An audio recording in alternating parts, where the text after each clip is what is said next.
Guys আমরা চলে এসেছি আমাদের বাড়ির পিছনে পুকুর ধার।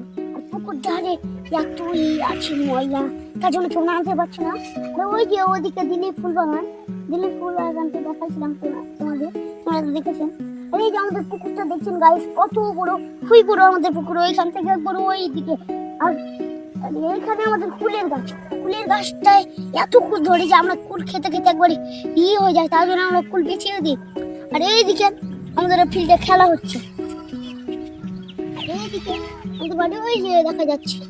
আর এই যে আমাদের এখানে একটা ফুল, সুইমিং পুল, এগুলোতে মানুষ আসে দেখে যায়। আমাদের বাগানের পিছু মানে আছে, তার জন্য মানুষ দেখে যায়। কলকাতা, দিল্লি, বোম্বাই থেকে এগুলো মানুষগুলো দেখতে আসে আমাদের ফুল, তার জন্য এগুলোতে আর কেউ আসে না, দূর থেকে আসে, মানে ওরা তো দেখতে পায় না, তার জন্য আসে। আর তোমরাও যদি দেখতে চাও তো এর কমেন্টে বলো। ছেড়ে মেন বিষয়ে চলো। বিষয় হচ্ছে আমি আলু দিয়ে রেসিপি বানাচ্ছি, আলু দিয়ে। আর তোমরা যদি এই রেসিপিটা খেতে চাও, আর লাইক কমেন্ট শেয়ার করতে ভুলবেন না, আর ফলো করতে ভুলবেন না।